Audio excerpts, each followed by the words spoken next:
Good evening and welcome to TalkSports, our weekly magazine program where we chat with the movers and shakers in sports, the sportsmen, sportswomen, as well as administrators, both past and present. Well, this week, our guest is a very familiar voice and face to sports and particularly global track and field. He's a Caribbean man to the bone, yes. I said Caribbean man despite being Trinbagonian, Trinidad Tobago, aka TNT. He has represented the Caribbean as an athlete, a broadcaster, and also as an ambassador. I'm speaking about Ato Boldon as we welcome him to the program this evening. First, I want to thank Ato for accepting the invitation, since I know about the hectic schedule at times with track and field gaining momentum and all the globe trotting. I welcome you, Ato. Good evening to you. Good evening to you, Michael. Good to be here. And I know it's a very important evening for you as well, because despite your involvement in track and field, it doesn't stop there. You also involved in other sports, including the NFL. And tonight is the NFL draft, and I know you also involved there. But other than that, how things are going, Ato? As you said, very busy, but I think that being busy in an Olympic year is a good thing, because we remember back 12 months ago when we had all the time in the world on our hands and everybody was going crazy. So I don't think I'll ever look at being busy the same way, because I feel like being busy is a good thing given the events of the past year. Yeah, and as I said, track and field in particular is really gaining some momentum now. We know of, the past, and I assumed athletes and coaches are looking forward, just like yourself as a broadcaster, Ato. What are you really anticipating for 2021 in terms of track and field? Well, I think as the pandemic sort of goes by the wayside, I mean, obviously we're not 100% out of the woods yet, but I look, for example, at the announcement today that the Gateshead Diamond League meeting on May 23rd is going to feature Dina Asher-Smith, Sha'Carri Richardson, Shelly-Ann Fraser-Price, and Elaine Thompson. Well, I think that's half of the Olympic 100-meter final in Tokyo right there. So we get a little peek into how people are looking, and I'm just excited to be back to competition, because as I said, last year at this time I didn't know if we'd ever get back. So it's comforting to see some semblance of of normalcy returning. Okay, and I assume once all the athletes stay, no one pulls out, it should be very competitive. Because sometimes we get those exciting lineup, and then 2-3 days before they pull out. But we understand track and field, and it could be for various reasons and factors. But interestingly enough, Ato, when it comes to global track and field, the Caribbean, all eyes always tend to focus on the Caribbean, looking for who are the hot shots, basically. And the Caribbean really has not shortchanged global athletics over the years, whether it's the sprints, the quarter miles, the relays, and even in the field events. Trinidad and Tobago, for example, Grenada in the field events, with Anderson Peters and Keishan Walcott of Trinidad and Tobago. The Caribbean has been able to hold its own. How satisfied are you, Ato, that coming out of the pandemic, that our athletes in the Caribbean are ready for global competition? Well, I think you've already seen some glimpses that some are probably more ready than others. Karani opened up very nicely. We've seen some surprises, I think, from Jamaica on the women's side, in terms of Natasha Morrison running a personal best just last week. I think, though, that overall the Caribbean is not going to be as strong as it has been in previous Olympics. Why do I say that? Well, if you consider that now this would be the first Olympics without Bolt, that's a bunch of medals gone. I don't think the Jamaican men are anywhere near as strong as they were 5 years ago in Rio, including in the relays. So that to me is another hit. And then it's a question of, I think it's going to be the Olympics of other people from other places maybe being better than expected. And I give you an example in Akani Simbine from South Africa, who has started faster than he ever has. We know that sometimes the Africans have problems holding their fitness through till that point, but I think this may be his year. But look at somebody like a Jasmine Camacho Quinn. She has the fastest time in the world. She's the fastest 2 times in the world. She will compete for Puerto Rico. So yes, that's the Caribbean, but it's not the Caribbean that we're used to seeing contending for medals at the Olympic Games. Certainly not in the hurdle event. She would be the first female gold medalist in track and field from her country. So I think it's going to be an Olympics with more parity, and I think as a result, that may make for a more competitive and certainly more entertaining games, because it's one thing to say, well, there's one person or one group of persons or one country dominating. I don't think you're going to necessarily see that across the board. Certainly not in the events I cover with the sprint. Mm-hmm. And we'll be touching so many things because inside of that 1 hour, and we want to at least try to get a handle of. There's so many things that Ato has been involved in over the years, throughout his career, despite athletics, despite broadcasting. For those who don't know, Ato is also a licensed pilot. I don't know if he still flies, but a licensed pilot. He's also involved in NASCAR racing. Ato, how do you find the time to do all that I have mentioned and more? Because in my introduction, I also mentioned a mentor. You also keen on spotting talent. I mean, how do you find the time to do all that you are doing and still, for some, live a comfortable life? Being able to sleep, being able to be comfortable. Well, the truth is that there are only 24 hours in a day, despite my best effort. So I've actually had to give up a lot of things in order to be a coach. And I obviously, I coach Brianna Williams, who's the reigning world under-20 champion and turned pro. I just picked up Asia Williams, who I think is a great talent out of Canada, just turned 13. And I call her the Brianna Williams of Canada. But the truth is that I don't fly nearly as much as I would like to. I have a simulator set up in my office where I can do that. And I had to quit NASCAR because the schedule sort of conflicted with track and field. So I am always having to find what works and what does not work with my time schedule and my broadcasting and my coaching and some of the other things and projects that I'm involved in, and say, you know what, I have to prioritize what works and what does not work, what's important and what's maybe not as important to me. And then, make some tough decisions. I've had to give up a lot of things that I didn't think I would have to because, I've committed to coaching one of the planet's best teenagers. Mm-hmm. And one thing I've noticed, Ato, is that you always tend to coach the athletes at a very young age. Is there any particular reason? Some coaches will prefer to have an athlete at a more advanced stage. But it seems as if you go for the athletes at a very young age. Is that because you want to ensure that you teach them the basic at a very early and formative year? Well, that actually was sort of a byproduct of who I coached first. I never wanted to coach. I never thought I would. I just happened to live in the same city when I moved to Florida as Khalifa St. Fort, who is Trinidad's national under 20 and under 18 record holder in the 100 meters. And Brianna Williams, who of course has all the Jamaican records under 18 and under 20 for both 100 and 200.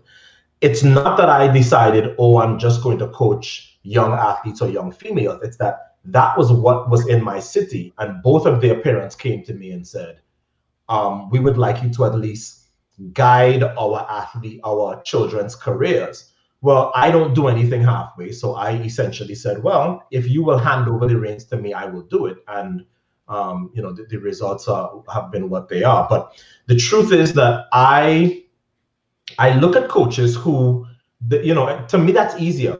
If you are a coach at a pro level and you are getting people who are already proven, they're already NCAA champions or world youth champions or whatever, that certainly takes some proficiency and all credit to them. But to me, to find somebody who is 12, 13, 14 years old and turn them into a world under 20 champion, to turn them into a Carifta Games medal, and then keep them going, which is what I am endeavoring to do with Brianna Williams. That is a different level of patience, and quite frankly, a different level of time, because I think that when you have young people, you have especially in this day and age, you have so many distractions out there that, by the time you are a good pro, chances are you have very good habits.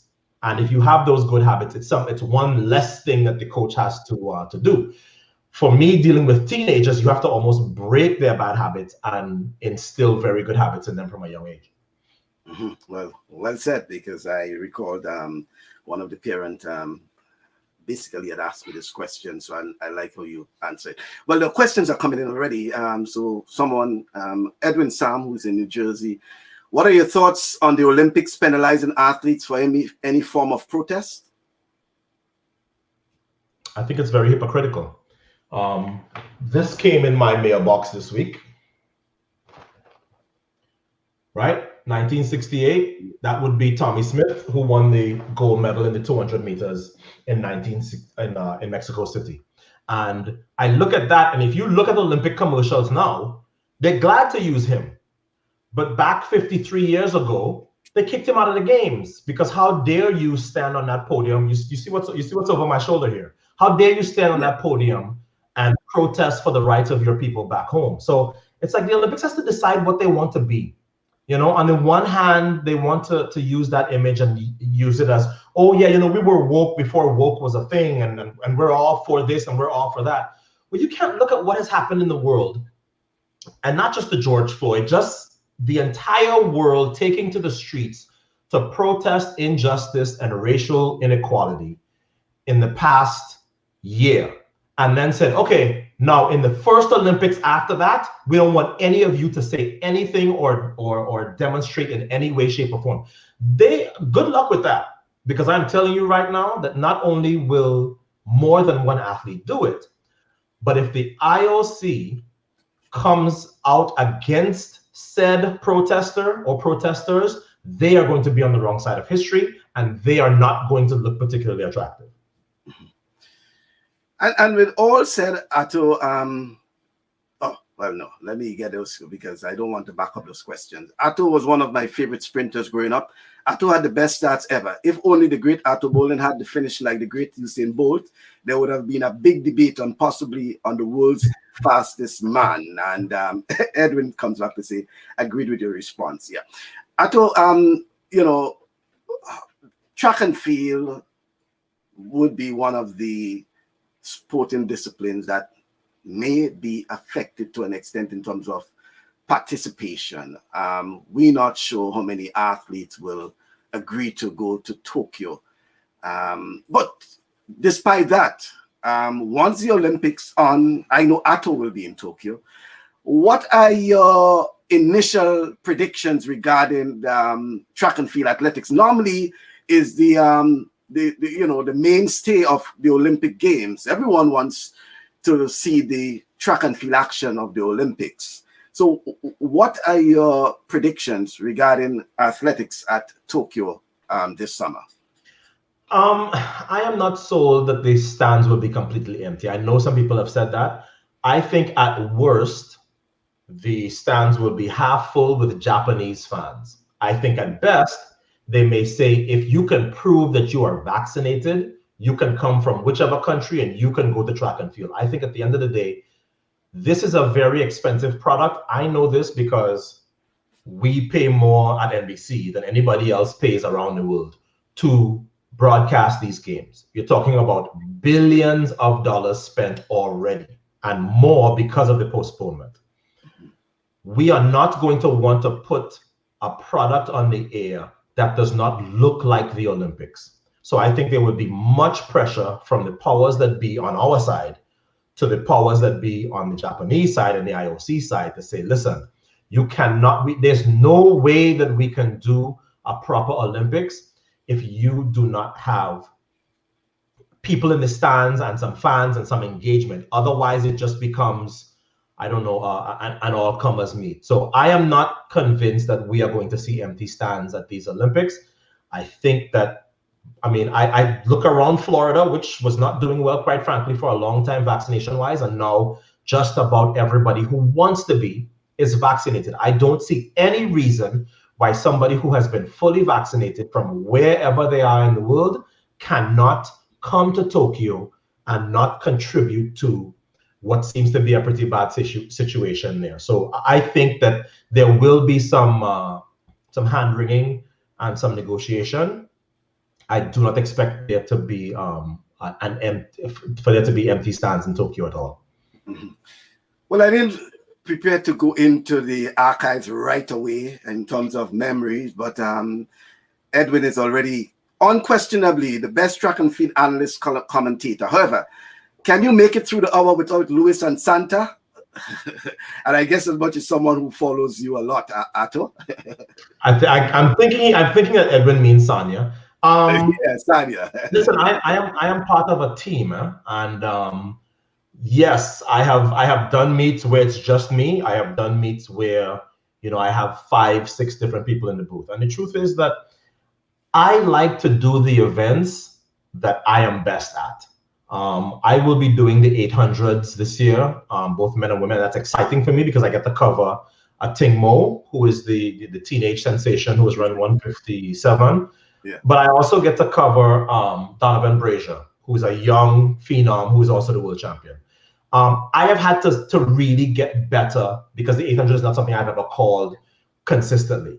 But I know very well my best commentary usually comes in the 100, the 200, and the relays, because those are my events. I know them like the back of my hand, and I've been covering them for 17 years. So I am glad to have, to be able to look to my left and my right. If you notice, if you watch me on NBC, when there's a 400 going on, I say very little. That's Sanya's event. She ran it, Olympic champion in it. She's a world champion in it. I take a backseat and I go, Sanya, you tell people what they need to know about the intricacies of the 400. So to me, I'm very grateful for the compliment, but it does I think work better when everybody is doing the job that they do best. That to me is what makes a great team. Mm-hmm. All right, so we have some more questions, but just to let you know that Ato is probably the only global track and field analyst currently that would have worked or made contributions to not just NBC and NBC Olympics, but also CBS, ESPN, BBC, and I probably can go on and on. He's probably the only one. Questions to Ato, Kellon and Twine is saying, what was your biggest challenge in your sprinting career? If you had to do it all over again, what would you have done differently? How do you rate the level of competitiveness and rivalry today compared to your sprinting days? If I had to do it all over again, I don't know that I would change much. The one thing I would do differently is in 2000, I would not have chased both medals. With no Michael Johnson and no Maurice Green in the 200, I should have been smarter. I should not have gone after the double. I should have skipped the 100 and gone after just the 200. And I think I'd have had a much better shot at a gold medal. I was coming off of an injury in '99, which saw me miss the World Championships. My leg did not feel good after the relative cold in Australia in those 100 rounds. Remember back then we used to have to run 4 heats, quarter, semi, and final. And I remember how powerless I felt going into that race. Like, wow, after 8 rounds, you don't feel the same as you do when you just have one event to do. So that's something that I look back and I go, yeah, that was not my smartest decision. But when you're young and you're training, you don't train to go and get half your, to go and do half the events that you're good at. And I was always a doubler. I have multiple medals from the Olympics in both events. So I just felt like, no, I'm going to go and give it a shot. So that's something I would have changed. In terms of competitiveness and rivalry, my era compared to now, it's like night and day. If you think back 20 years ago, to 2001, and even before that, on any given broadcast, you would see Dennis Mitchell, Donovan Bailey, Maurice Green, Frankie Fredericks, myself, Bruni Surin. I mean, we lined up just about every day, and there was almost always a different winner. And that was to me a lot better than it is now, where, because of how the contracts are written and people are ducking and dodging each other because they don't want the early season loss, and they don't want, they have to make sure that they secure their ranking and all this stuff. It's like, I kind of lament the days of my era where we didn't care about no ranking and all that stuff. I mean, well, we did, but it wasn't foremost in our minds, because back then, more of the money came from competing. We'd make $30,000, $40,000, $50,000 a race. So we weren't really concerned about what our contract bonus was. It's different now. Now they get a ton of money, the stars, the really good ones get a ton of money up front, some of them 7 figures. So as a result, you don't have to run as much. So you can be a lot more choosy and picky in how you compete. And to me, the sport has suffered for it. I mean, I'm a broadcaster, and I sit in these stadia sometimes and I go, how is it that this place, which used to be standing room only and a raucous crowd, is now like it's halfway sold? Half the seats are empty. And I go, there is something wrong, and we have to get back to the days of line up and put more of the stars in these meets. Every meet can't have 2, 3, 4 stars. It has to be like it used to be before. Mm-hmm. And one event I want you to speak about, and I mean, while myself and some of my audience may have a bias towards it, you have to be frank about it. The 400 meters, the men 400 meters, Ato. Over the years, and we heard Harvey Glanz speaking about it on this program just about a week or two ago, has become very, very competitive. It's almost a sprint now, and the go-to event. And Kirani James has company. Kirani has had his domination for a while, but there is company, not just Randy Kirk, Fred Curley, Gardner, and a number of other upcoming stars. And normally at this time of the year, we see those coming out from the colleges as well. So Ato, in your honest opinion, what do you think about the 400 meters, especially in the context of all these, and bearing in mind the pandemic and who may have been affected, the training, whatever intelligence you may have had? What you make of the men's 400 meters at the Olympics and probably the Diamond League? Well, it's the only event that gave us it's the only sprint event that gave us a world record in 2016 at the Rio Games. I wouldn't say now that it's out of the question we get another world record, but I study numbers and I know this. In 2016 at the Rio Olympic Games, Machel Cedeno from Trinidad and Tobago ran just over 44 seconds and came home with no medal. That's the first time that anybody had ever gone to the Olympics in history, run 44.0 anything, and come home with nothing. I think that the way these young guys are looking, we might for the first time in Tokyo see somebody run 43 and go home with nothing, because Wade Van Niekerk obviously has a lot to prove. Michael Norman is very frustrated at not being able to have a full season over the last couple of years, including in 2019 when he was unable to advance to the final. Gardner is looking for his respect because he feels like people are not taking him as seriously as they should. He's run as fast as Michael Norman. He runs good 200. He runs good 100, just like all the other guys. Curly always runs with a chip on his shoulder, and that's before we start to talk about Grenada's own Kirani James. So there are so many guys who are capable of being on that podium. There are so many guys who already, their body knows what 43 feels like, that I don't think that you can not be excited about what is possible in Tokyo, because you, like I said, you may run 43.9 or 8 and be off of the podium, and that's never happened before. So that to me is exciting, and I think that the 400 promises to be one of the best events in the entire Olympics, as it was in 2016. Yeah, I know. It's and at the same time, Shaunae Miller still commanding the female, the female field. Shaunae's not running the 400. She's not running the 400. She wouldn't run the 400. She's not Shaunae running. Shaunae has already definitively. I mean, obviously she can change her mind. She runs for the Bahamas. It's not like she has to worry about making the team. But I kind of follow her logic. She said even before the postponement of the games last year, she said, I have the Olympic title in the 400 already. I am going to go for the title I don't have, which is the 200. The schedule is not favorable for her to do the 2 and the 4. So, excuse me. I understand why her and her coach said 200 it is. Go for the title you don't have. I think what she'll do is she'll circle back next year. She hasn't so much as gotten a world championship medal other than 2019 when she got silver. Remember in 2017 she was off the podium. So I think she's going to look and say, let me go and get this other. Olympics obviously are more valuable. Olympic gold medals are more valuable than world championship gold medals because you can get world medals every 2 years. And in this case, you can get it back-to-back years because remember we have a Worlds next year in 2022 and then a Worlds right after, some 12 months later.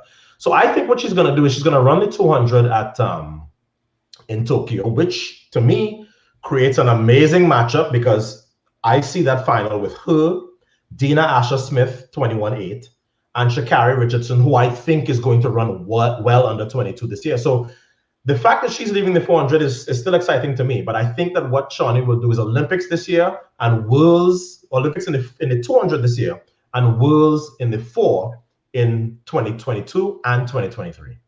Okay. Talking about Worlds, Ato, I think you would have seen the track in Oregon. Yeah. And from the initial feedback, very impressive. Impressive would be an understatement. I've kind of been there and seen that and done that. I have seen, I think, all the greatest stadiums in the world, whether it is for football or for basketball or American football, and certainly for track and field. There is nothing on the planet like that stadium in Oregon. And it's not just what you can see on the television. Underneath that stadium, in the bowels of that stadium, is the most state-of-the-art facility that there's ever been. Words don't do it justice, so I won't try, but it's the $270 million reportedly that's been spent on it was well spent because that is going to be, I know that it's sort of a tribute to his alma mater by Phil Knight, the guy who co-founded Nike. It is the most amazing thing I've ever seen. It is a mecca for track and field. Question to you, Rudy and Sylvan, Toronto, Canada. What is your point of view on good athletes going on scholarships or going professional? I think every situation is different. I tend to be in the middle. The one side of things are people who say, oh yeah, anybody who's a junior that runs 2-3 good races should go professional. The other side of things is people who say that no matter what, the proper route is to go to an NCAA institution and and get the so-called college experience and all of that. And I disagree with both of those extremes. I think it's somewhere in the middle where each individual is different. The support staff around the person is different, because you can't look at Allyson Felix and say, oh yeah, she should have gone to an NCAA school for a couple of years. No, she was ready out of high school, and I think Allyson Felix has done quite well. Also consider how many athletes who are not American never compete for a university and they do just fine. I'm thinking now of like a Dina Asher-Smith, a Johan Blake, a Usain Bolt. Everybody's situation is different. So I read a lot of this stuff online and I go, oh, please. There's a bunch of armchair experts who think that they know this and they know that. Every individual is different. And there are some who will turn pro and fail. And there are some who will go to university for 4 years and come out and be shadows of their former selves because the school has drained them of everything, of anything that they had potentially to be a professional. In fact, I point to the fact that most American household names in track and field left their university early. Justin Gatlin, Christian Coleman, Donovan Brazier, Sanya Richards-Ross. The list goes on and on and on. So and it usually is dependent on age, right? If you have somebody older, they go, no, you have to go to school. You can go to school and not compete for them. That's what Allyson Felix did. That's what many athletes are doing, Brianna Williams included. She is in school. She's just not competing at an NCAA level. There are a lot of people who think they have all the answers, and the truth is that track and field is an evolving thing. And when I graduated high school in 1991, there was not an option to go pro out of high school. It did not exist. People just weren't doing it. It's different now. These athletes are getting well into 6 figures a year. You heard me? 6 figures a year to come out of high school and turn pro. So it's hard for somebody to sit down at their keyboard and tell a young black boy or a young black girl that somehow, no, turn down that $700,000 a year because, you should go and have the college experience. I am too progressive a black man to be encouraging young people to turn down that kind of money. Well, and just to add that, Kirani James turned pro. He spent just about, a year or so in Alabama. And Anderson Peters, another very good example of you get in, you get out. The first time somebody gives you an offer, you like, get out. And Anderson Peters also left Mississippi and just graduated, and he's already a pro. Right. Yeah. So well said. Ato, you actually started as a soccer, as they will say. You started playing football, and in fact, right here in New York. Why you made that switch? From football to track and field. I was very good at football, but I don't think I was like my friend Dwight York. I don't think I was like my friend Sterling John. Those guys were exceptional. Dwight York played at one point you can make a case for Dwight York being the best striker in the world. I was very good. I was not great. And I think that track and field gave me the opportunity to be great. It was pitched to me by the guy who discovered me that, hey, how would you like to be in a sport where you control the outcome? And at the time, my 16-year-old brain, that resonated with me. And in 2 years, I was in the Olympic Games. In 2 years, I was world junior champion in 2 events, and that had never been done before. In 2 years, I was, in 3 years, I was in the world championships.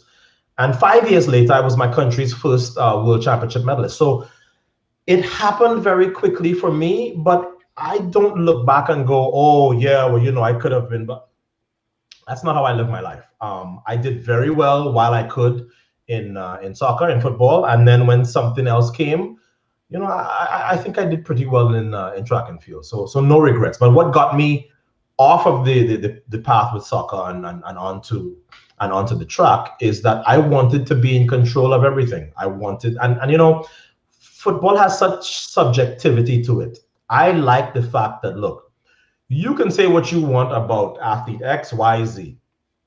If he or she stops the clock in that time, your opinion doesn't matter. You see, football is a little different. Well, I don't know if I like him as a winger. I don't like him I don't like him as a defender. I don't like this. I don't like that. He's weak. There's so much subjectivity that I didn't like that aspect of soccer at all. So I liked being able to have my time be my credential as opposed to somebody's opinion of me. Mm-hmm. Ato, we have seen Kim Collins competing and being competitive at so much an advanced age. We are seeing now the likes of Justin Gatlin. Mm-hmm. What do you think is solely responsible for these guys, even at these advanced age, being competitive and not just being competitive, but being right there among, the young competitors, even probably at the age of 40? For Kim and for Justin, it's two different things that I think have kept them competitive late. Kim Collins went through a lot of his career. The end of his career, I think you could say, was better than the middle and the beginning. He really had his best performances. I mean, obviously he was world champion in 03. But after that, he got a level of consistency. I think he got a lot more serious about his training because he sort of saw the end coming. So Kim, I mean, what he did was nothing short of amazing, because to be running those times at that age, I think was just phenomenal. We'd never seen it before. You have to remember what kind of body type Kim has. He doesn't have a lot of muscle on him, doesn't have a lot of bulk. Kim was able to just keep his turnover, and if the winning time was going to be 9-9, he was in the race. If the winning time was 9-7, he'd be in the back. And he rode that until he couldn't anymore.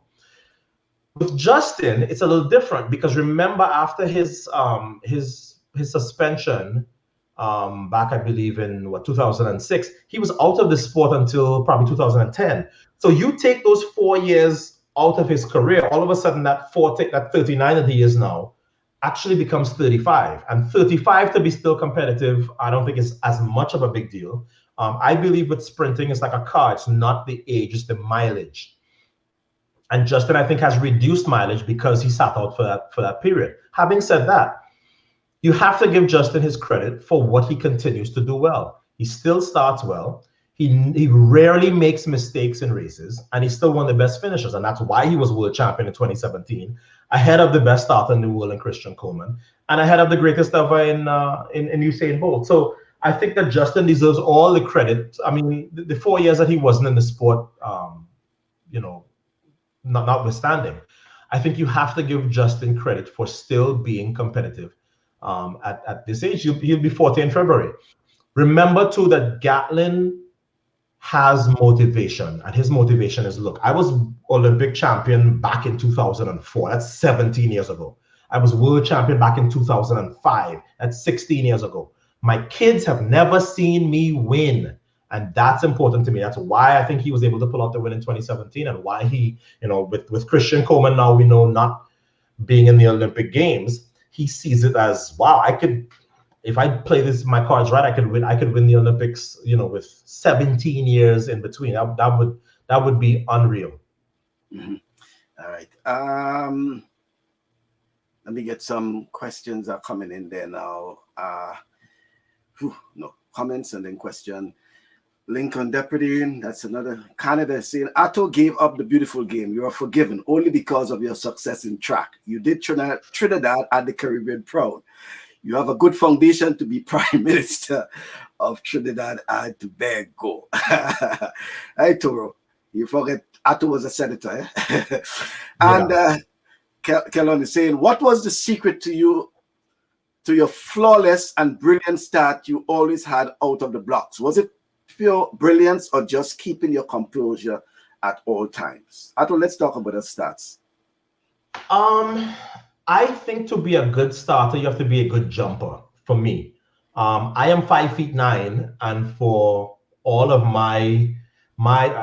I've dunked first in high school as a senior when I was probably just 5'7" or 5'8". I've always been a good jumper, and to me, I don't think people who are good jumpers get enough credit for those first couple steps out of the blocks. You have to be explosive, right? So for me, I think it was a combination of being very obsessed about it, because I was never a good starter before I got to John Smith. I was okay. But remember, too, when I show up to UCLA in 1995, John Drummond is in my start practice, and so is Dennis Mitchell. I am 20, 21 years old. To have those two next to you on a daily basis in sort of your formative pro years, that made me I got tired of getting my behind kicked at practice. So I worked on it and worked on it and worked on it. And I think because I have just naturally an explosive physique back then, I think that's what helped me. I don't even consider myself in the top starters of all time. My best starters ever list are people like, Christian Coleman, no question. Asafa Powell, no question. Colin Jackson, no question. I think Maurice and I were probably about even though He obviously had a better 60 time, but to me, I lived through some really amazing starters. I was very good. I don't know if I was a great starter. And you said Maurice Green, but Ato, and I, in my introduction, I said even before the Usain Bolt, there was the Ato Boldon. What it was like in terms of competition in those days, yourself and the Maurice Green and others. Yes, it was competitive, but what it was like as competitors, Ato, was there a lot of trash talking? What it was. Think of when brothers get together to play anything, whether it is all fours or Uno or whatever, small goal. It of course it was a lot of trash talking, but it was very good natured, right? I mean, so it didn't get to the point of crossing the line. There was when you have your brothers to your left and your right every day in practice, it becomes it really is about, can I one up so and so, right? So if Maurice won, he would let us hear it, because we'd be doing these 20 and 30 meter starts, just rattling them off.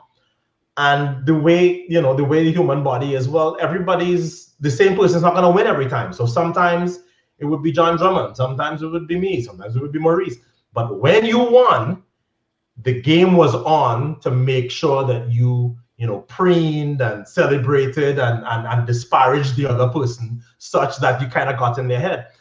If you look at my group from 1997 until 2001, yes, Maurice was the dominant sprinter throughout that time, but I mean, we had my group took all three spots in the United States Olympic 100-meter team. Literally 3 people, same camp, all representing the United States.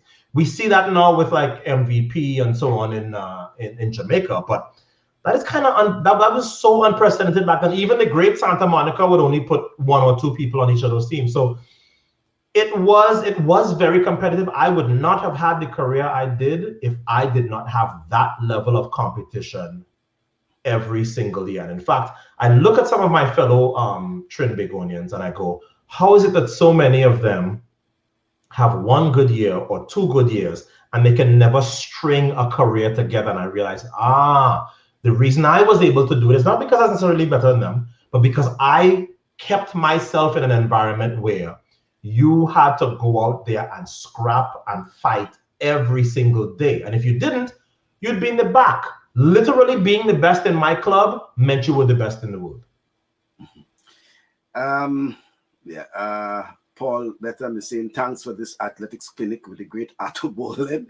Ato, if it wasn't for that accident back then in 2002, that crash, what were you hoping? How were you hoping to end your track and field career? That's a very good question. I knew that I was not going to stick around longer than my sell-by date. Not that I necessarily knew exactly what I was going to do after my career was over, but at the same time, I saw athletes who stayed too long. And not just in track and field. I hate athletes sticking around too long in every sport.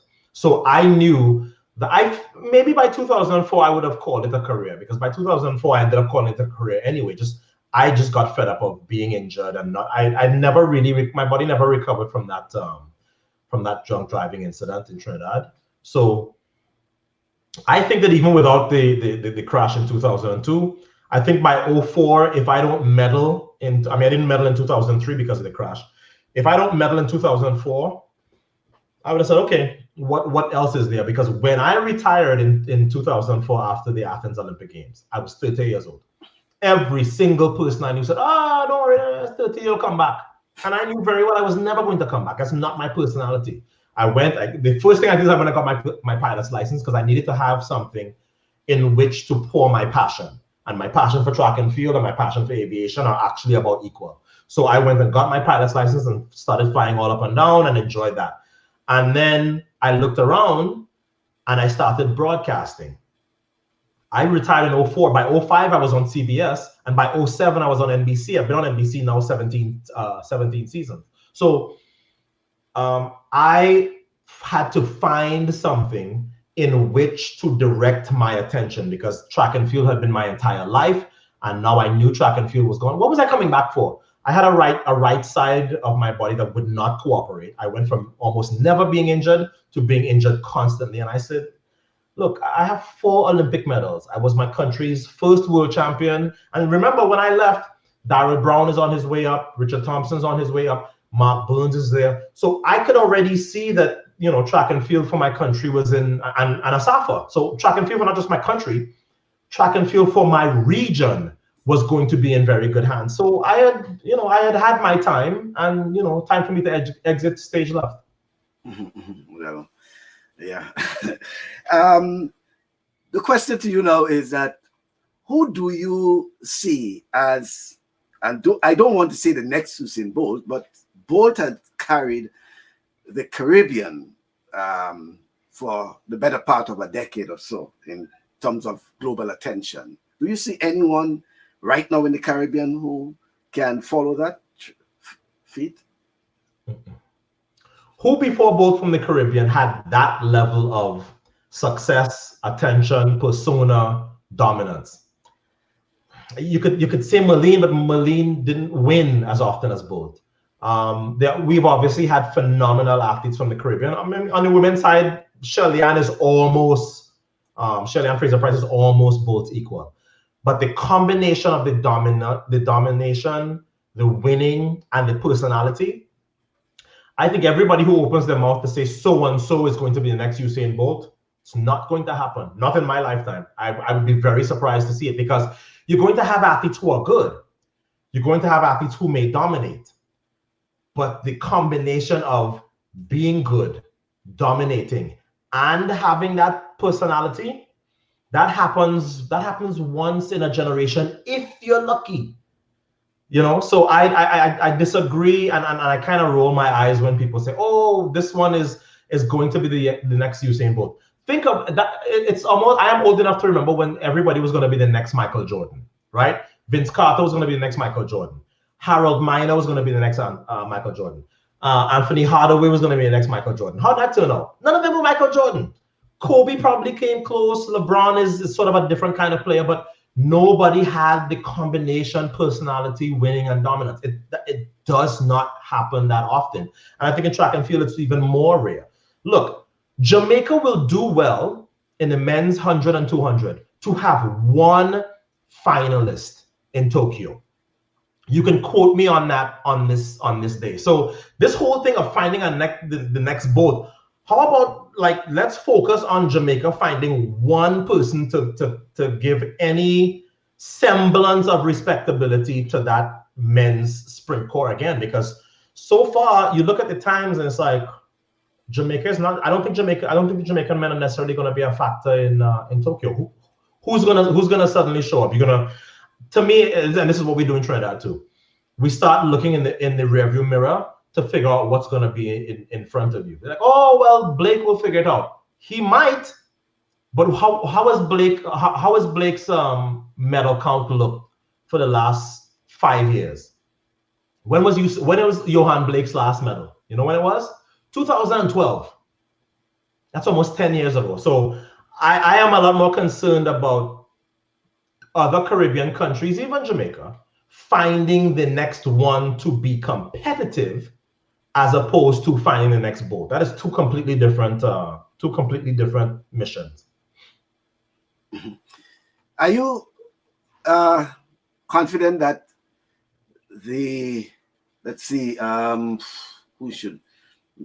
Asafa. Yeah, let's talk about Asafa. Are you confident that Asafa? I know he's really trying to get that century. And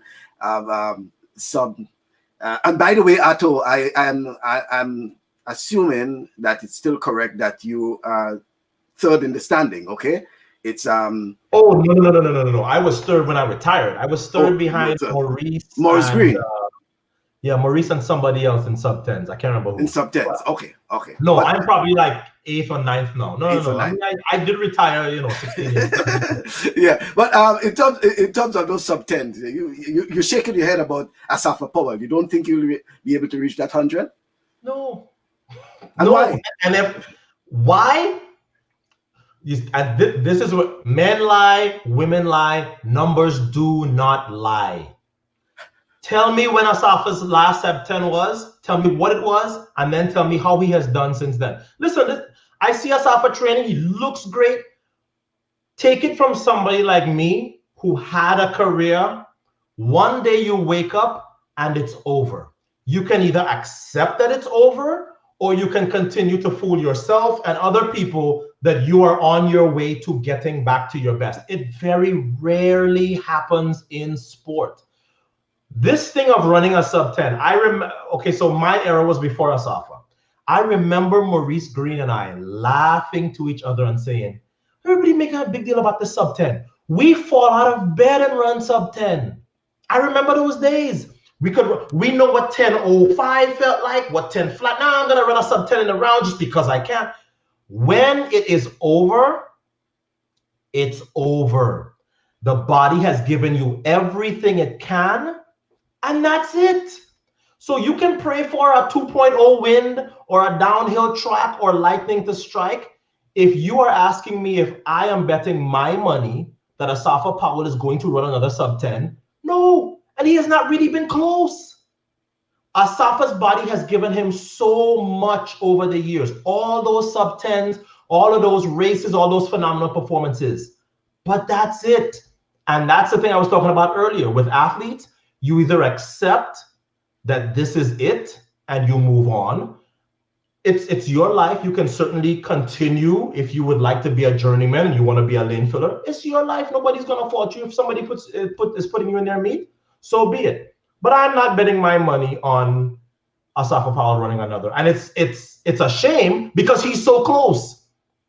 But that's the way sports is. When it's over, it's over. Mm-hmm. Agree, Bolt is to track what Muhammad Ali is to boxing and Pele to football. And Paul is saying it's true. The Caribbean cupboard in sprinting is beer. Do you agree?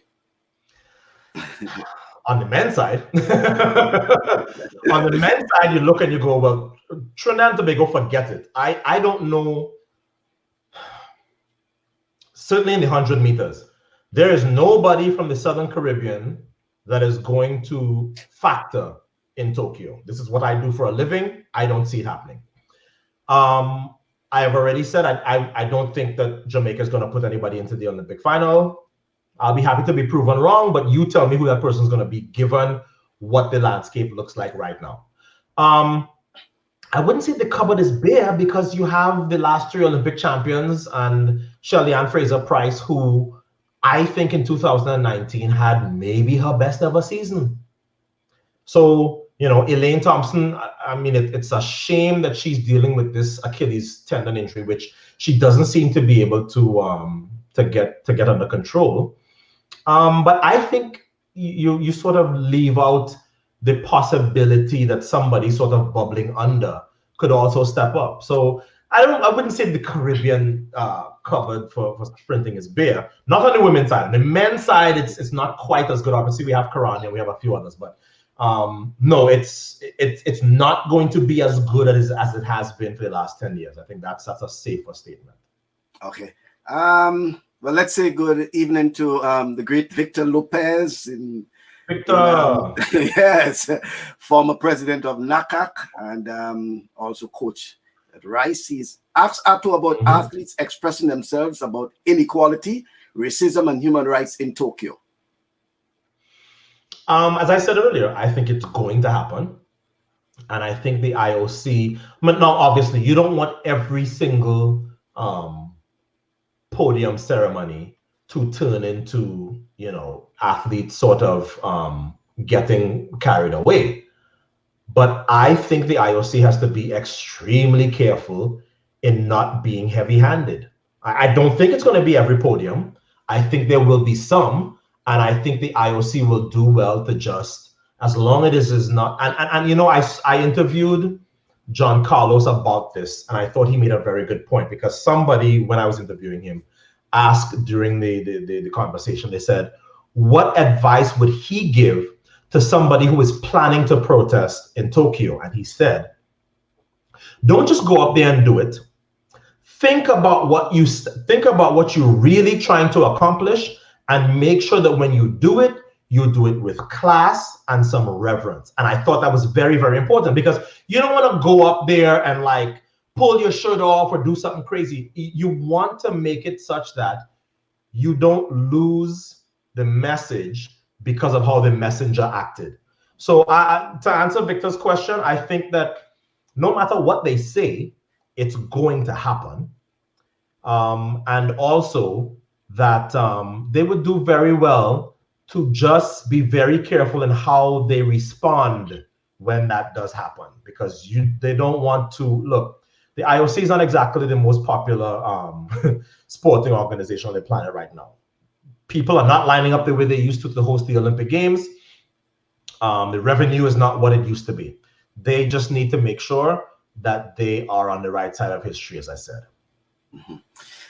Ato, let's just shift. I know the time is winding down, but the issue has to do with broadcasting. And, you know, Trinidad and Tobago, with all respect, they have produced some of our top sports broadcasters, whether it's track and field, whether it's cricket, whether it's football. We have Shaka Hislop, for example.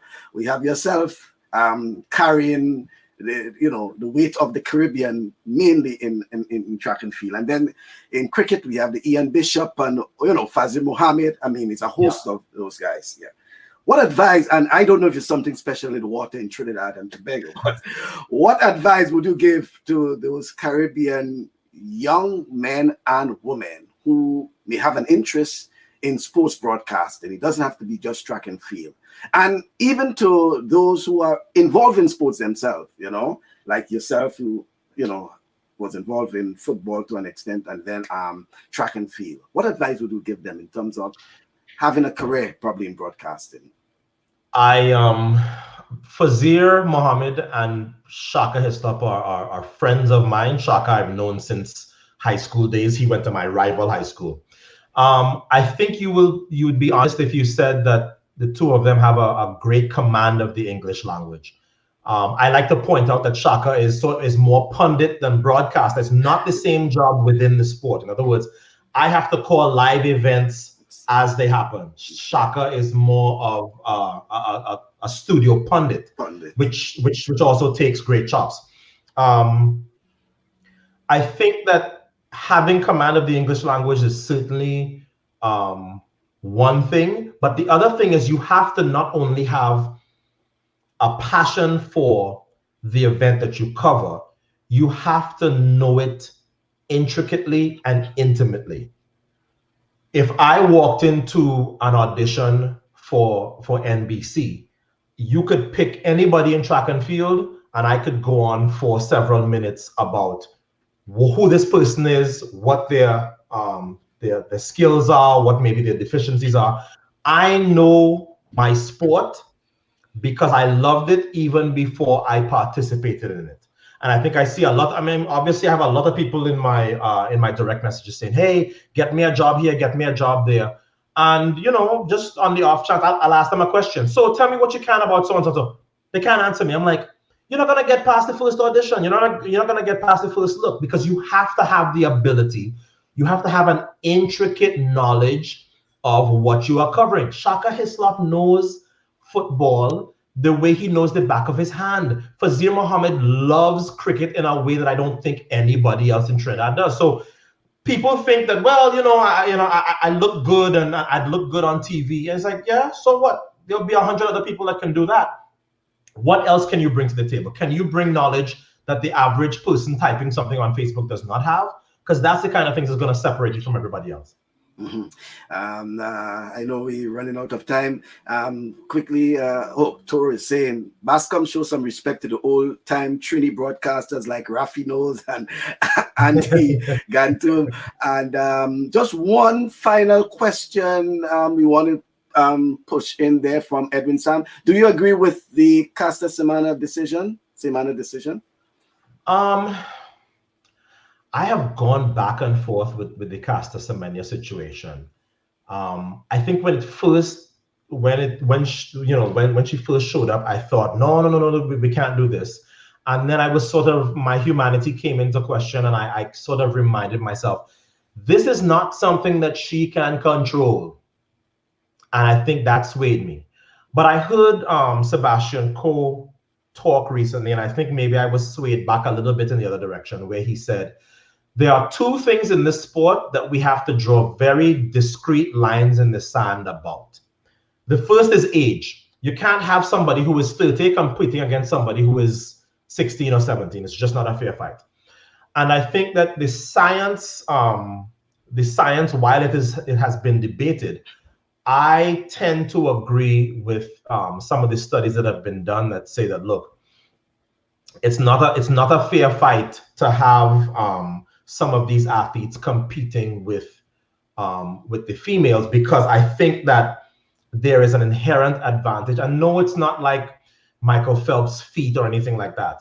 And when people challenge that, I say, it's easy to say that if you don't have skin in the game. Think of how you would feel if it was your daughter who was second or third best in the world. And this is somebody who is unbeatable when she runs, and you can do nothing about it. But I don't think there's any easy or safe answer on the Semenya situation. To me, she's had a chance to be Olympic and world champion, and that's fine. And now if the authorities say we think we've had a change of heart, then we have to live with it. There's no easy answer to that situation, though. Okay. And finally, Mr. B, you need to get him back before the Olympics. Yes, that's why we try to get him as early as possible, because we know the closer it gets to the Olympics, Ato will be globetrotting. So we hope he will be able to join us. But thank you very much, Ato, for being part of our program. I know you have to go off to view your NFL draft. Yeah, I've recorded the first hour of the draft, so hopefully some of my clients have been picked. Any horses in the any horses in the race? I don't know. This is not. It's not a year like back in the day when I used to have Patrick Peterson, when I think number 5 or number 6 overall. I don't know. It's that kind of year where I'm going to have an early first round pick. But you never know. Late in the first round, I may have some surprises. So I'm looking forward to following the draft tonight. Okay, then. Thank you very much, Ato. Thank you, Michael. Good to be with you. Okay, then. Thanks. Okay, folks. Ato Boldon live from Florida, and no doubt he's rushing off because he's also does his own training for the NFL draft. So he has a number of clients who are, in the draft, and he's looking to see where they're being drafted. But I want to thank you for being part of the program today. I am not in Florida. Ato was in Florida, and I'm in Brooklyn. But do join us on Saturday, because the Saturday Sports Special will be special. It will be an open program where we'll be speaking about speaking particularly about sports administration in the Caribbean. You have the opportunity to be part of the program. It's an open discussion, so we'll be able to discuss for the 2 hours anything regarding sports, but we want to center in a lot on sports administration. What are some of your views? What do you think you can add, to the discussion about sports administration, not just in Grenada, but we see in the Caribbean, because Grenada is not the only island that is being affected with the issue of maladministration when it comes to sports, to some extent, I should say. As we see, football was once, we had the issue with football, we had the issue with netball. Now we see with boxing, but the whole issue of sports administration, we want to hear your views. We want to hear your views about what you think can be done regarding some of the things that Ato mentioned, regarding whether you agree that the sportsmen and sportswomen, when they get the offer to become professionals, they should you know, or some will say they should stay in school, etc., etc. You know, a good argument. You know, yeah. And just to let you know once again that the show is being shown on local cable. That's cable WPG 10. It's also on YouTube. It's also on LinkedIn. It's also on Twitter. You know, as well as Facebook, and not just one Facebook page. It's on my personal Facebook page. It's on Grenada Sports. It's on Grenada Sports Men and Women, and I think one or two others also show it. Thank you very much for being part of our program, and don't forget to join us on Saturday from 1 o'clock in the afternoon for the Saturday Sports Special. I'm Michael Bascom. Have a pleasant evening.